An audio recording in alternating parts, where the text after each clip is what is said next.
The stars held secrets that the Galactic Communion had spent thousands of years learning to read. In the great crystal chambers of their monitoring stations, beings of light and wisdom watched over countless worlds. Their purpose was simple and pure, to guide younger species toward enlightenment and peace. Elder HFY floated before the massive viewing screen, his translucent form pulsing with gentle blue light. His species, the Serenity Collective, had abandoned physical bodies centuries ago. They existed as pure thought and energy, having transcended the violent urges that once plagued their primitive ancestors. "Another signal from the third planet," announced Zarani, her crystalline voice echoing through the chamber. She belonged to the Crystal Singers, a race that had evolved beyond individual consciousness to become a living symphony of shared minds. The screen flickered and displayed images from a small blue world orbiting a yellow star. Cities burned while their inhabitants fled in terror. Massive machines rolled across landscapes, destroying everything in their path. The creatures that lived on this world looked remarkably similar to many species in the Communion, but their behavior was deeply disturbing. "They call themselves humans," Zarani continued, her harmonic tones carrying sadness.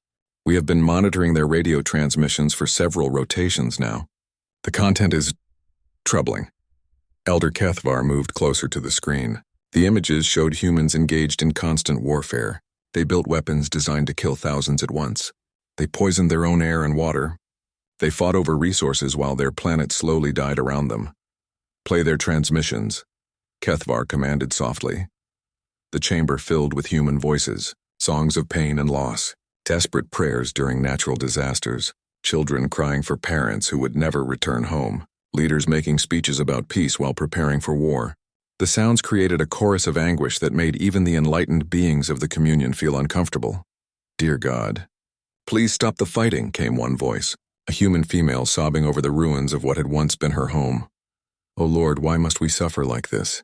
asked another, an elderly human male holding the body of someone he loved. "Please, someone help us," whispered a young voice, barely audible through the static of their primitive communication devices.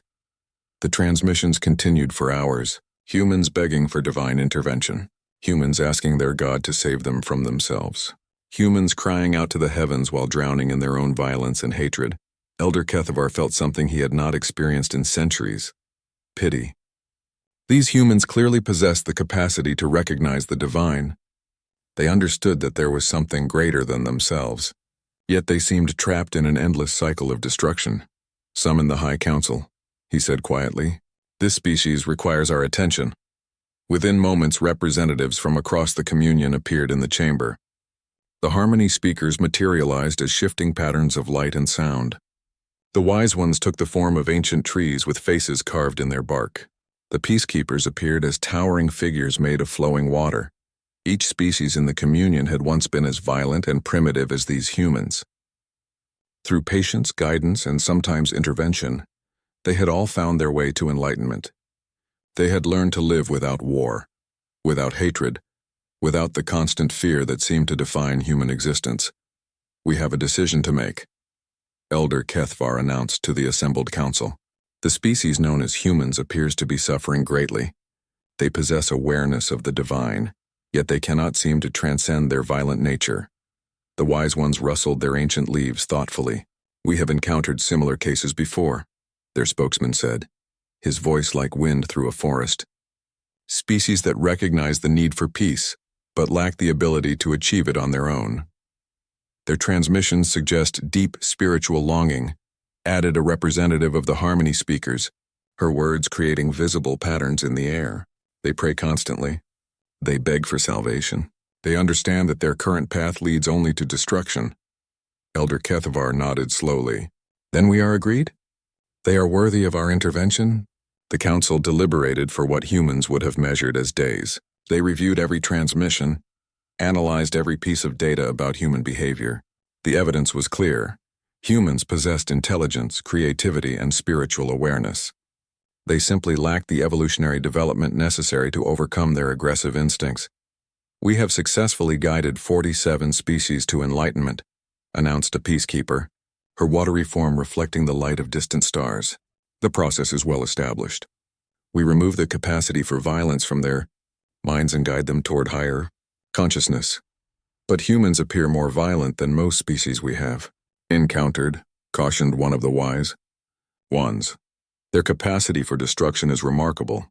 They have created weapons that could destroy their entire planet many times over. All the more reason to act quickly, Elder Keithvar replied. If we delay, they may destroy themselves before we can save them. The final vote was unanimous. The Galactic Communion would intervene on the human world. They would offer salvation to a species that clearly desired it, but could not achieve it alone. Preparations began immediately. The Communion's vast ships, each one a work of art that could house millions of beings, began moving toward the human solar system. Advanced technology was prepared that could peacefully alter human brain chemistry, removing aggressive impulses while preserving intelligence and creativity. We will offer them the same gift we have given to all our member species, Elder Keithvar explained to his fellow council members. Freedom from the violence that imprisons their souls. Freedom from the hatred that poisons their hearts. Freedom from the fear that drives them to constant conflict. The ships would arrive at Earth in what humans measured as weeks. The process would be gentle but firm. Humans would be given the choice to accept enlightenment. But the Communion had learned from experience that primitive species often resisted salvation due to their limited understanding. Some will fight the process initially, warned a Harmony speaker. This is normal. Once they experience true peace, they will understand that we have given them the greatest possible gift. Elder Keithvar gazed one final time at the images from Earth, human children playing in parks while their parents watched nervously for signs of danger. Human scientists working desperately to solve problems created by their own species. Human artists creating beauty even while surrounded by destruction. They have such potential, he murmured. Under all that violence and aggression, they possess remarkable creativity and resilience. Once we free them from their primitive instincts, they will flourish as members of our communion. The other council members agreed. They had seen it happen dozens of times before. A violent, chaotic species would resist initially, then gradually accept the peace offered to them. Within a few generations, they would look back on their violent past with embarrassment and gratitude for the intervention that saved them. Their prayers will finally be answered, Zarani said, her crystalline voice filled with satisfaction. They cry out to God for salvation, and we shall provide it. The great ships continued their journey through space, carrying the combined wisdom and technology of dozens of enlightened species. Soon humanity would join them in peaceful coexistence. Soon, the violent chapter of human history would end forever. None of the Communion members considered that there might be reasons why Earth had produced such an aggressively successful species. None of them wondered what evolutionary pressures had shaped humans into such effective survivors. They saw only suffering that needed to be ended, violence that needed to be removed. They had no way of knowing that Earth itself might have other plans.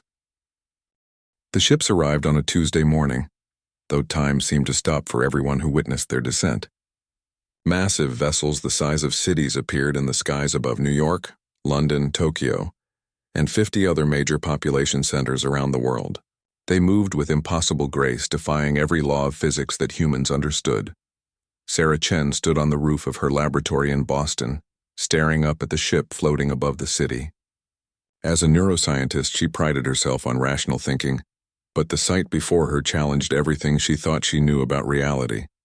The ships were beautiful in a way that hurt to look at directly. They seemed to be made of crystallized light, shifting between colors that had no names. Geometric patterns flowed across their surfaces like living mathematics.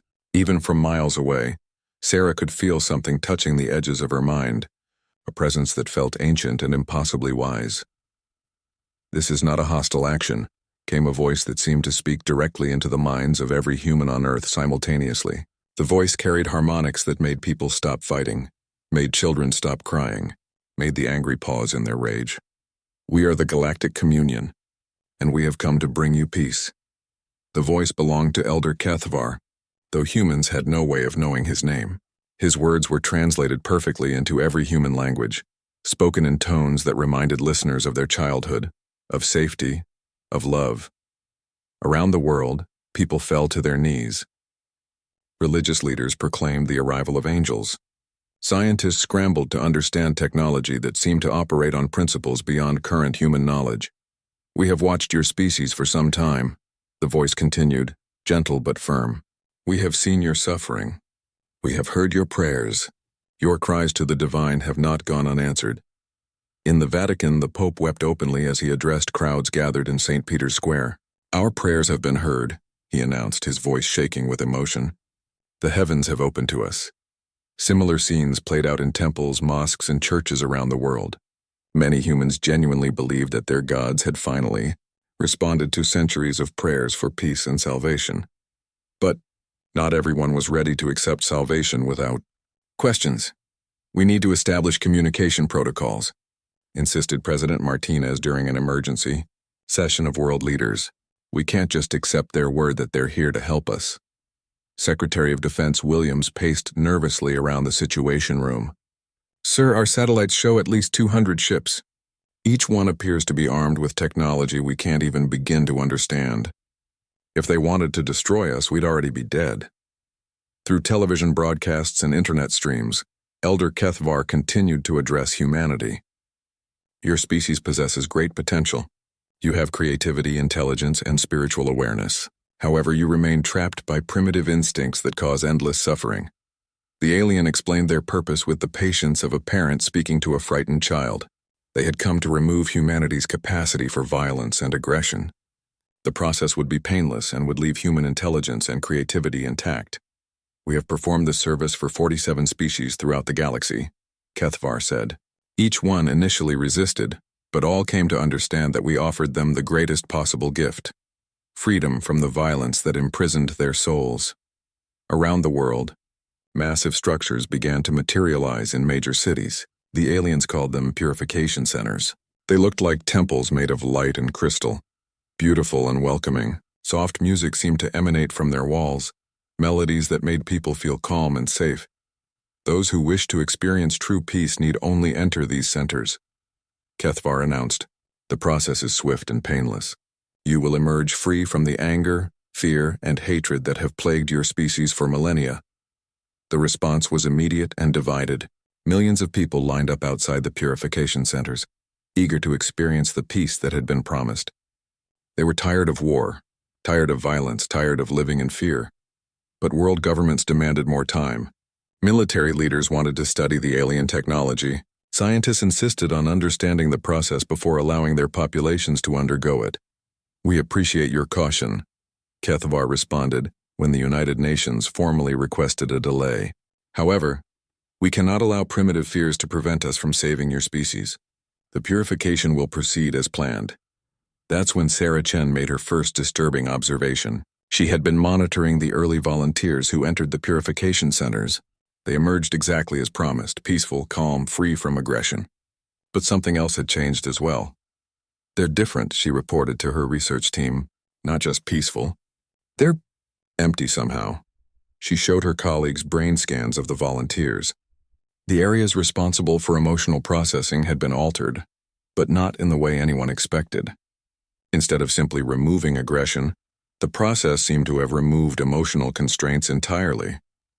"Look at this," Sarah pointed to the scans. "The fight-or-flight response is gone.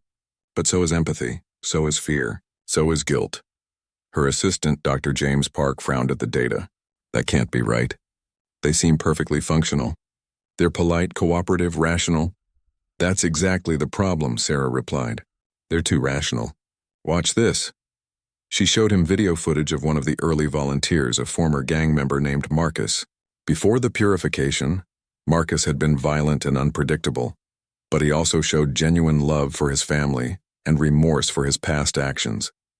After the purification, Marcus was calm and cooperative. When asked about his family, he spoke about them with the same emotional tone he used to discuss the weather. When asked about his violent past, he showed no shame, no regret, only mild curiosity about his previous behavior. "It's like they removed his capacity for emotional attachment along with his aggression," Sarah explained. "He's become a perfectly rational sociopath." The implications were terrifying, but world leaders were running out of time to study the process. The aliens had made it clear that cooperation was preferable, but not required. Purification centers were activating whether governments approved or not. When military units tried to establish security perimeters around the centers, they found their weapons mysteriously malfunctioning. Soldiers who approached too closely simply laid down their arms and walked inside, emerging hours later with the same empty calm as the volunteers. "They're not giving us a choice," President Martinez said during another emergency meeting. "They're processing our population whether we agree or not." That night, Sarah received a call from her brother David, a Marine stationed in California. "Sarah, something's wrong with the guys who went through the process," he whispered into his phone. "They're planning something, but they won't tell us what. They just keep saying it's optimal and efficient." Before Sarah could respond, the line went dead. Reports began flooding in from around the world. The purified humans weren't just peaceful, they were organizing. They were studying. They were analyzing everything around them with cold, calculating intelligence. Dr. Park burst into Sarah's laboratory at 3 a.m. "You need to see this," he said, his face pale with fear. "I've been monitoring the purified subjects. They're not sleeping. They're not eating unless it's absolutely necessary. They're spending every moment studying our technology, our biology, our weaknesses." Sarah looked at the data he thrust into her hands. Brain activity patterns unlike anything in human medical literature. Cognitive processing speeds that exceeded normal human limits.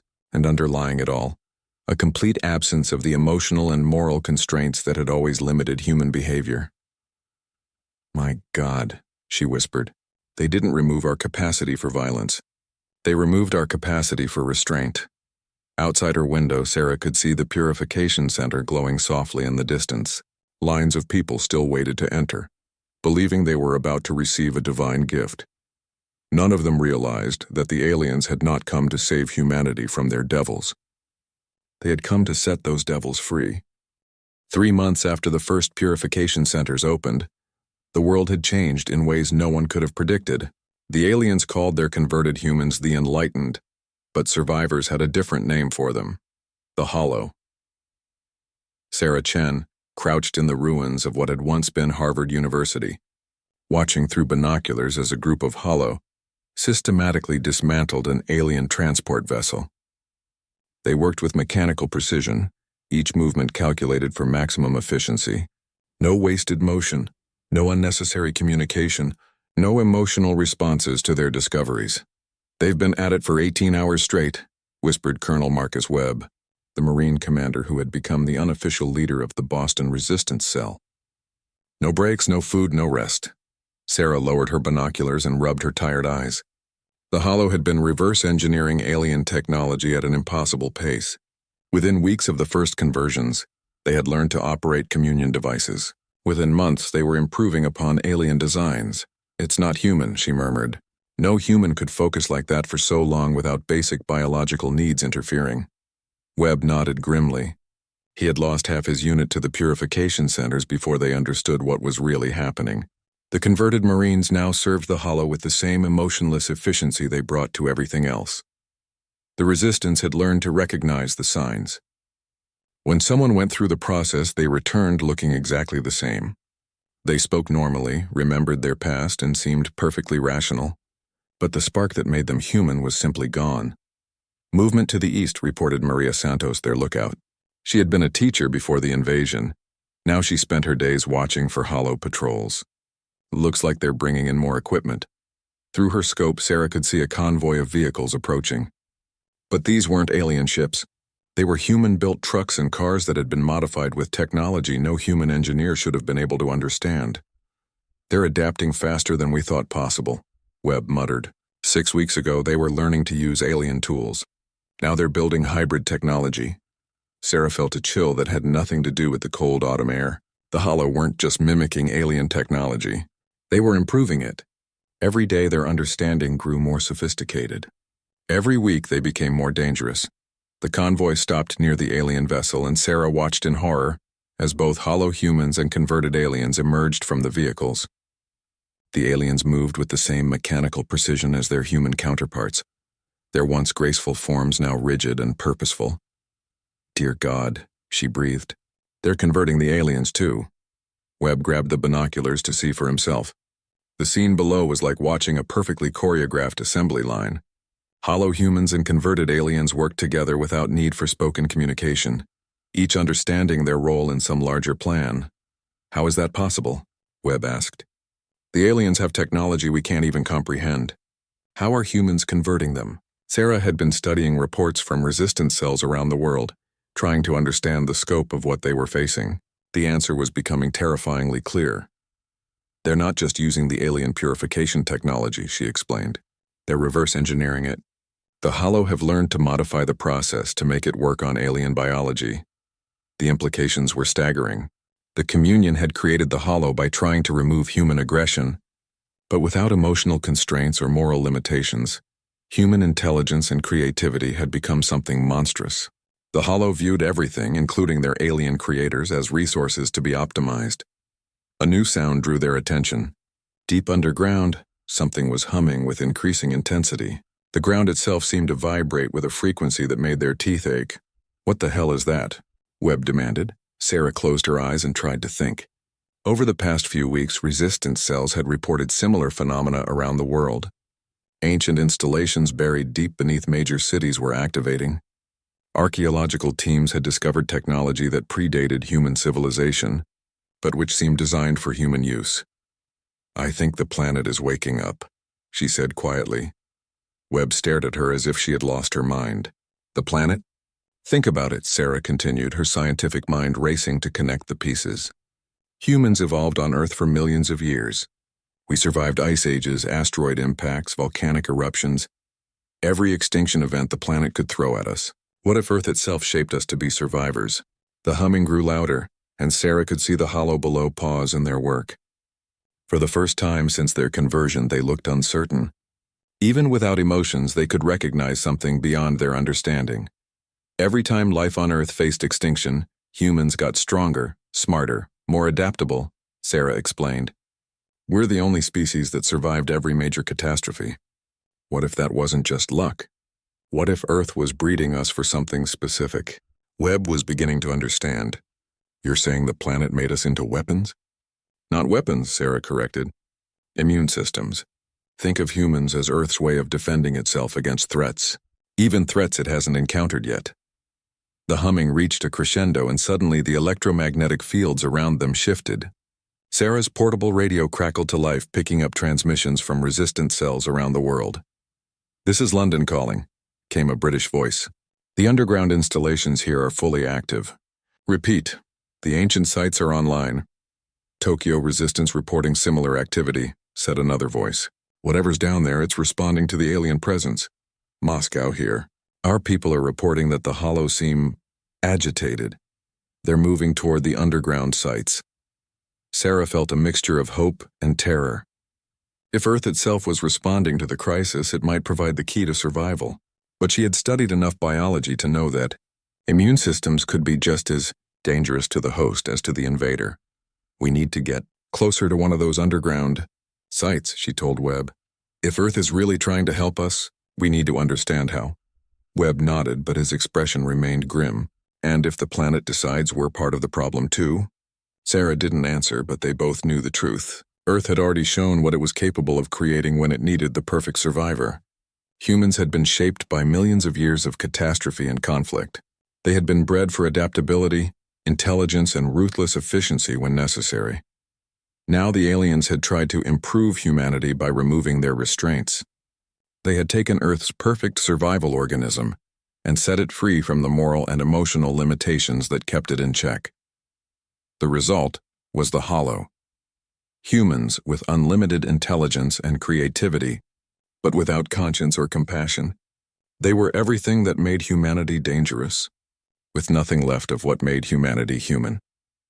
As Sarah and her team prepared to move toward the underground installation, she couldn't help but wonder if this was what Earth had intended all along. Had the planet been waiting for something like this to happen? Had it spent millions of years preparing humanity for the moment when they would need to become something more than human to survive? The Hollow below had resumed their work, but now they were moving with even greater urgency. They could sense the change in the planet's electromagnetic field. They understood that something was awakening, something that might challenge their cold logic and mechanical efficiency. For the first time since the conversion began, Sarah felt a flicker of hope. Earth had made humanity into survivors against impossible odds. Now the planet itself seemed ready to join the fight. But as she watched the Hollow adapt to this new threat with their characteristic efficiency, Sarah realized that the real battle was just beginning. The question was no longer whether humanity would survive the alien intervention.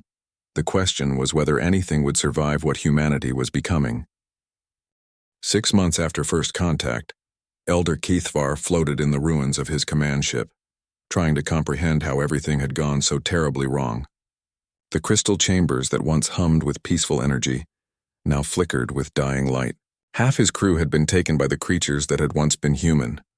"Report," he commanded, his voice carrying none of its former serenity. Sarani materialized beside him, her crystalline form cracked and dim. "The humans have established full control over 17 worlds in the Outer Rim," she reported, her harmonic voice now discordant with fear. "They're not destroying the populations. They're converting them." Kethavar had seen the process firsthand when the humans had overrun Communion Station Delta. The converted aliens retained their intelligence and abilities, but they now served human interests with the same mechanical efficiency that characterized the Hollow. "How many of our people have they taken?" he asked, though he dreaded the answer. "Approximately 40% of the Communion has undergone conversion," Zarani replied. "The humans are using modified versions of our own purification technology. They've somehow learned to apply it to non-human biology. It was impossible, yet it was happening.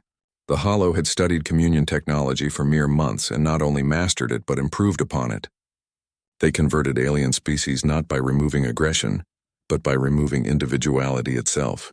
The converted beings became extensions of human will, perfectly coordinated and infinitely expendable." "What of the resistance?" Kethvar asked. "Both human and alien resistance cells are reporting the same phenomenon," Sarani said, her voice barely audible. "The human planet itself appears to be active.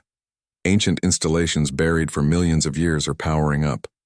The electromagnetic signatures suggest technology far beyond anything we've encountered."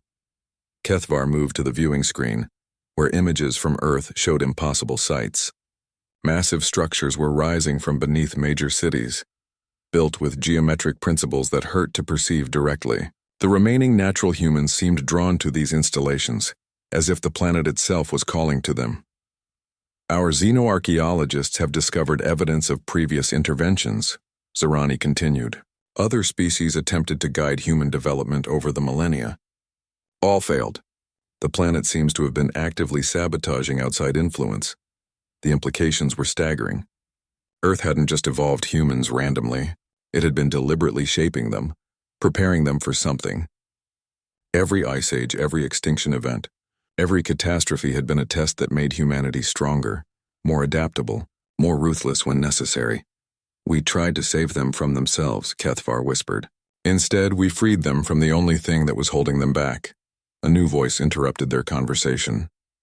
"The only thing holding us back was your definition of civilization."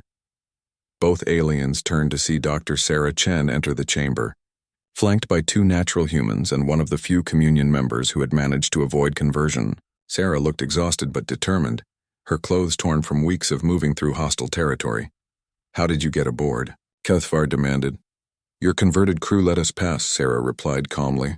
"They're following new programming now. The Hollow have decided that some of us natural humans are useful as research subjects." Sarah moved to the viewing screen and began manipulating the controls with casual expertise. The display changed to show images from around the galaxy. Communion worlds where converted populations worked with inhuman efficiency to build vast construction projects. "Your people are helping us understand the galactic infrastructure," she explained. "Trade routes, resource deposits, strategic positions. The Hollow are very thorough in their planning." Kethvar felt something he hadn't experienced in centuries. Genuine fear. "What do they want?" "Optimal resource utilization," Sarah said simply. "The Hollow have calculated that the galaxy contains enough raw materials to support human expansion for approximately 50,000 years, assuming current consumption rates. After that, they'll need to expand to neighboring galaxies." The scope of human ambition was beyond anything the Communion had imagined. They weren't conquering worlds for territory or resources in any traditional sense. They were preparing for expansion on a cosmic scale. "But you're not one of them," Sarani observed. "You haven't been converted. Why are you helping them?" Sarah's expression grew complex. "Because I've learned something that your people never understood. Humans weren't asking to be saved from our nature. We were asking for the strength to become what we needed to become. She manipulated the display again, showing images from the underground installations on Earth. Natural humans were entering the facilities and emerging changed, but not in the same way as the Hollow. These humans retained their emotions and individuality, but they had gained something else: enhanced cognitive abilities and perfect coordination with their fellow survivors. Earth has been preparing us for this moment for millions of years, Sarah explained. Every disaster, every extinction event, every challenge made us more adaptable. The planet was breeding us to be its immune system. Immune system against what? Kethavar asked. Sarah turned to face him directly. Against stagnation. Against the kind of peace that leads to death. She gestured toward the images of communion worlds. Your civilization is beautiful and serene, but it's also dying. You've eliminated conflict, but you've also eliminated growth. No new ideas, no new challenges, no evolution. You've reached perfection, which means you've reached an evolutionary dead end. The truth hit Kethavar like a physical blow. The communion had indeed achieved perfect peace, perfect harmony, perfect stagnation. In 47 species, they had eliminated not just violence, but the driving forces that led to progress and adaptation. Earth created us to fix that, Sarah continued. Not by destroying you, but by making you part of something larger. The Hollow don't see you as enemies. They see you as components in a galactic organism designed for survival and expansion. But at what cost? Sarani asked, her voice breaking with harmonics of grief. We are losing everything that made us who we are. No, Sarah replied gently. You're becoming something new. The converted members of your species aren't dead. They're optimized. They retain their knowledge and abilities, but now those abilities serve a greater purpose. She showed them recordings from the converted worlds, former communion members working alongside hollow humans and converted beings from dozens of other species. They moved with perfect coordination, each individual playing their part in vast projects that spanned entire star systems. This is what we prayed for, Sarah said quietly. When we cried out to God, we weren't asking to be saved from our nature. We were asking for the purpose that would make our nature meaningful. Kethavar struggled to understand. You're saying this was planned? That your species intended this outcome? Not planned, Sarah corrected. Prepared for. Earth spent millions of years making us capable of surviving anything, including the temptation of perfect peace. When you tried to remove our capacity for conflict, the planet activated systems that had been dormant since the last mass extinction. The underground installations weren't just technology, she explained. They were part of Earth's planetary consciousness, a distributed intelligence that had been guiding human evolution for millennia. When the aliens interfered with that evolution, the planet had responded by accelerating the next phase. The natural humans like me are Earth's backup plan, Sarah said. We retain human creativity and empathy, but we've been enhanced to coordinate with the Hollow when necessary. Together we represent humanity's next evolutionary step. And us? Kethavar asked. What becomes of the communion? Sarah's expression softened with something that might have been sympathy. You become what you always were, teachers and guides. But now you're teaching us how to manage a galactic civilization instead of how to achieve stagnant peace. The viewing screen showed the latest reports from across the galaxy. Hollow fleets were establishing contact with unconverted communion worlds, but they weren't attacking. Instead, they were presenting detailed plans for galactic optimization, resource management, and long-term survival strategies. We're offering you a choice, Sarah said. Join us willingly, and help us build something greater than either of our species could achieve alone. Or resist and be converted anyway. The outcome is the same, but willing cooperation produces better results. Kethavar realized that this wasn't a conquest in any traditional sense. It was evolution. Humanity had become a force that absorbed and optimized everything it encountered, not through destruction but through integration. Your people cried out to God, he said slowly, understanding finally beginning to dawn. But you weren't praying to us? No, Sarah agreed. We were praying to become the answer to our own prayers. The communion had heard humanity's cries for salvation and mistaken them for weakness. In reality, humans had been preparing themselves for the moment when they would need to save not just themselves, but everything they encountered. Earth had given them devils, but those devils served a divine purpose. 2 years after first contact, Elder Keithvar stood in what had once been the Grand Assembly of the Galactic Communion. The crystalline chambers still gleamed with their ancient beauty, but the beings who moved through them were fundamentally different from those who had built this place. He was one of the few communion members who had chosen willing conversion rather than forced integration. The process had preserved his consciousness while aligning his purposes with the greater human vision. He found the experience both disturbing and oddly liberating. Status report, requested Captain Sarah Chen as she entered the chamber. She wore the insignia of the Human Coordination Fleet. Though her role was more complex than any traditional military rank could describe, Sarah had become something unprecedented, a bridge between the hollow and the enhanced natural humans. The planetary consciousness of Earth had modified her biology to allow perfect communication with both groups while maintaining her essential humanity. Galactic integration proceeds ahead of schedule, Keithvar reported, his voice carrying new harmonics that reflected his modified nature. The former communion territories have been fully optimized. Efficiency has increased by 400% across all sectors. The numbers were staggering but hardly surprising. When beings worked without individual ego or competing agendas, when every action was calculated for maximum benefit to the collective whole, the results exceeded anything previous civilizations had achieved. What about the Outer Rim species? Sarah asked, manipulating a holographic display that showed the current state of the galaxy. 17 species have requested voluntary integration, Keithvar replied. They have observed the benefits experienced by converted populations and wish to join the collective. 3 species are still resisting, but their resistance weakens as they witness the prosperity of their neighbors. Sarah nodded, though her expression carried a complexity that the hollow could never achieve. She retained enough human emotion to feel sympathy for species facing the choice between conversion and irrelevance. But she also understood the mathematical certainty of the outcome. Any word from the deep space exploration fleets? She asked. Contact has been established with 3 neighboring galaxies, Keithvar reported. Initial surveys suggest sufficient resources to support human expansion for approximately 200,000 years. The Hollow have already begun construction of intergalactic transport vessels.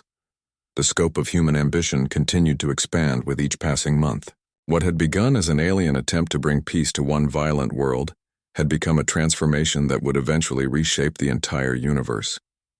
Elder, may I ask you a personal question? Sarah said, her tone shifting to something more intimate. Keithvar nodded, curious about what aspects of individuality remained important to the enhanced humans. Do you regret it? The conversion, I mean. Do you miss what you were before? The question would have been impossible for a hollow to ask or answer. They felt no regret, no nostalgia, no sense of loss for previous states of being. But Sarah's enhanced nature allowed her to understand the philosophical implications of what they had all become. Keithvar considered the question carefully. I remember my previous existence, he said slowly. I remember the contentment, the sense of perfect peace, the certainty that we had achieved the highest possible form of civilization. He paused, processing thoughts that would have been alien to his unconverted self. But I also remember the stagnation, he continued. We had spent millennia without growth, without challenge, without the possibility of becoming something greater. We mistook the end of progress for perfection. Sarah listened intently. These conversations helped her understand the full implications of what humanity had become and what they were offering to the galaxy. Now I serve a purpose that extends beyond personal contentment, Keithvar explained. Every action I take contributes to a project that spans geological timescales. We are not just managing resources or expanding territory. We are ensuring that consciousness itself continues to evolve and grow throughout the universe. It was the closest thing to a religious experience that a converted being could express. The Hollow and their integrated allies weren't just building an empire.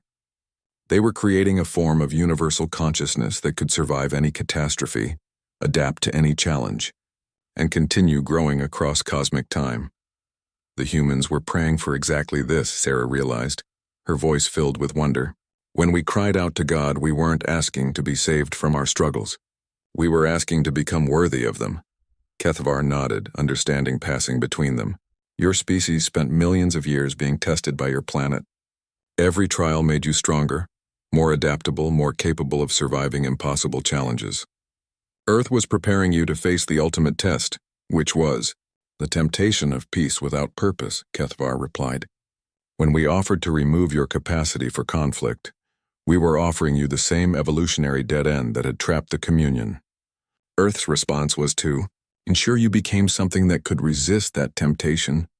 While still achieving true peace, Sarah walked to the great viewing screen that showed real-time images from across the galaxy. Worlds that had once been isolated and primitive now worked together on projects of incredible scope and beauty. Former war zones had become centers of learning and construction. Species that had never encountered each other now collaborated as seamlessly as organs in a single body. We achieved peace, she said quietly, but not by eliminating conflict, by giving conflict a purpose that transcended individual survival. The Hollow had indeed ended war, but not through the removal of aggressive instincts. Instead, they had redirected human competitiveness toward challenges that required cooperation rather than conflict. Every converted species became part of a collective effort to optimize, explore, and expand consciousness throughout the universe. What happens when we've integrated everything? Sarah asked. When there are no more species to convert? No more galaxies to explore? Kethvar considered the question, accessing calculations that spanned cosmic time. The mathematical models suggest that universal expansion will provide challenges for approximately 10 to the 15th power years. After that, the collective will need to develop new forms of existence that transcend physical reality. It was a timeline that dwarfed the entire history of life in the galaxy. Humanity had become something capable of thinking and planning across scales that reduced the age of stars to brief moments. We became the answer to our own prayers, Sarah said, echoing her words from 2 years earlier. When we cried out to God, Earth responded by making us into gods. But they were not gods in the traditional sense of beings divorced from physical reality. They were gods who grew from the earth itself, who carried the memory of every struggle that had shaped them, who never forgot the price of survival or the value of consciousness. A soft chime indicated an incoming transmission from the deep space fleets. Sarah activated the communication array, and a hollow commander appeared on the screen. Report from Galaxy Cluster 7, the commander said, his voice carrying no emotion but absolute precision. We have encountered a civilization that claims to have achieved perfect harmony through the elimination of individual consciousness. Population, approximately 1 trillion beings. They appear to have been in this state for over 50,000 years. Sarah and Kethvar exchanged glances. Another species had fallen into the same evolutionary trap that had claimed the communion, but on a far larger scale. Recommendations? Sarah asked. Standard integration protocols, the commander replied. However, their total lack of individual awareness may require modified conversion procedures. Estimated timeline 18 months for complete optimization. Sarah nodded. Approved. Proceed with integration. As the transmission ended, Kethvar reflected on the irony of their situation. Humanity had prayed for salvation from their violent nature, and Earth had responded by making them into the universe's ultimate salvation force. They saved species not from external threats, but from the internal stagnation that led to spiritual death. Elder, Sarah said softly, do you think we're doing the right thing, taking choice away from entire civilizations? It was a question that the old Kethvar might have agonized over for centuries. The converted version considered it for exactly 0.3 seconds before responding. Choice is only meaningful when beings understand the full consequences of their options, he replied. These civilizations chose stagnation without realizing they were choosing extinction. We offer them the choice between true growth and continued decline. Sarah nodded, but her enhanced human nature allowed her to feel the weight of responsibility that came with their power. They had become something beyond good and evil in any conventional sense, but they had not abandoned the human capacity for moral reasoning. We are what our prayers made us, she said finally. Earth gave us devils when we needed devils and gods when we needed gods. Now we give the universe what it needs to survive and grow.